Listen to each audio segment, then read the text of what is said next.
slowly, prolonging the agony for hours. Survivors risked permanent internal damage, infection, and death.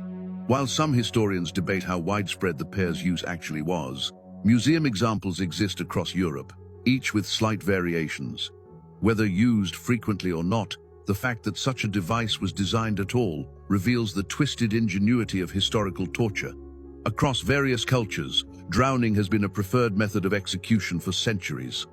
But for women accused of certain crimes, the drowning came with an added cruelty: confinement in a sack. In ancient Rome, the punishment of poena culli, penalty of the sack, was typically for parricide, but in some cases adapted for women convicted of infanticide or witchcraft. The condemned would be sewn into a leather sack, sometimes along with live animals such as snakes or roosters, before being thrown into a body of water.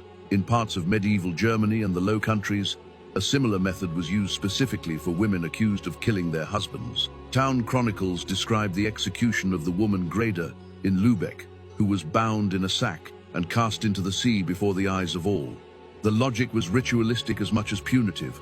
Water was seen as a cleansing element, and death by drowning symbolically washed away the crime.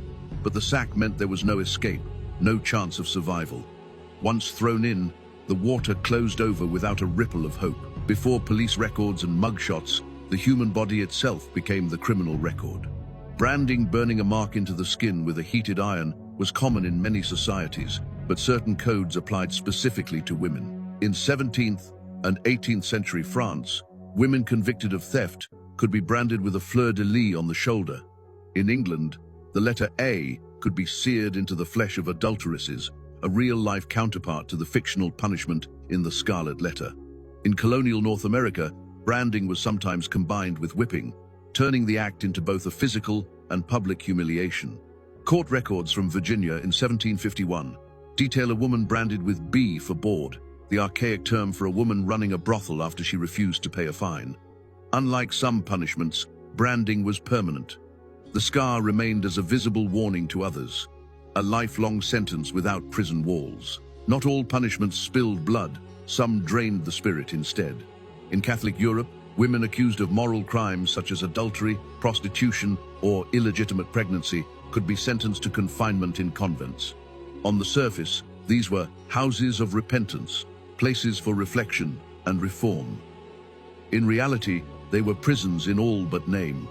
Women were cut off from the outside world, forced into strict labor routines, and subjected to constant religious instruction. In some cases, they were forbidden from speaking for weeks or months at a time. By the 18th and 19th centuries,